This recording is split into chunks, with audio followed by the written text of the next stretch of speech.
You laugh, you work, you say you're okay, you show up to birthdays, make jokes at dinner, send that "I'm doing great" text. But behind closed doors, there's a wait, a silence, a question you don't dare say out loud. Why do I still feel so broken, even after everything I've done to heal? You've read the books, done the therapy, meditated, journaled, cut off the toxic people, swallowed the right affirmations at the right times. But at 2 a.m. when no one is watching, it's still there. This echo of emptiness you can't explain. And the worst part, no one suspects it, because you've become so good at pretending, at blending in, at smiling like it doesn't ache to be alive some days. You say, "I'm good," because what else can you say? That you feel like a stranger to yourself, that there's a silent scream sitting in your chest every morning. Here's the truth you've never been told. You feel broken not because you are broken, but because there are still parts of you that were never allowed to speak. Not the version of you that performs, not the one who plays nice, but the raw, honest, inconvenient truth of you. The one who got hurt and never fully grieved. The one who wanted to scream when they were told to be strong. The one who learned to hide everything just to survive. You don't feel broken because you failed to heal. You feel broken because you've been healing in silence, trying to mend wounds in a world that only rewards perfection. Pretending to be fine is its own trauma. You become an expert at hiding pain so well that even you can't find it anymore.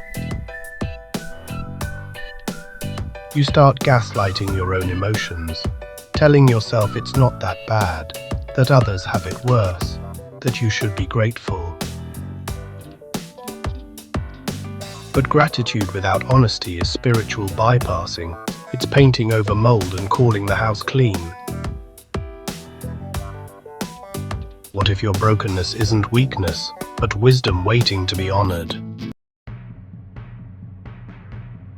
The Stoics said, "We are more often frightened than hurt, and we suffer more in imagination than in reality."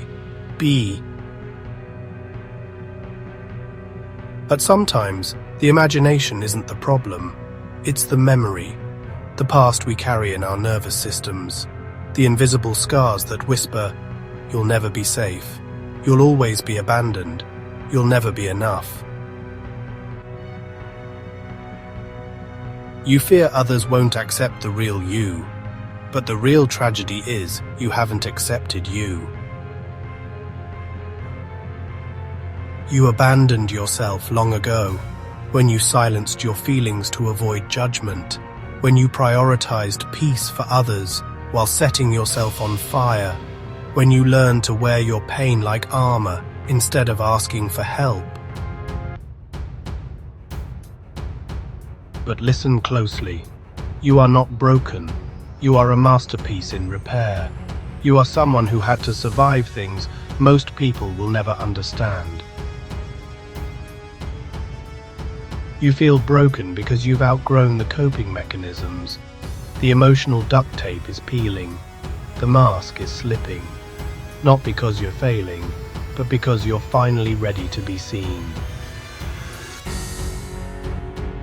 You don't need to be fixed.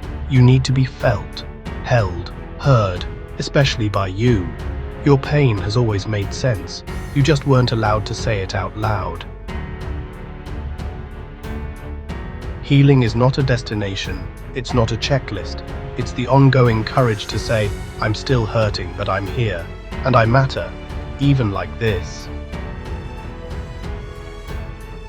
You are not behind. You are not too late. You are not too much. You are human. And the fact that you're even asking these questions, means you're awakening, not breaking. If this cracked something open in you, then good, because you're not meant to live behind a mask forever. You're not broken, you're becoming, and this is only the beginning. In episode 2, we go deeper into the next unspoken fear. Why doesn't the person I love me back the same way? If you've ever felt invisible in your own relationship, you won't want to miss it. We're breaking silence, one truth at a time. Thanks for being here with the Stoic Quotient, where ancient strength meets modern life.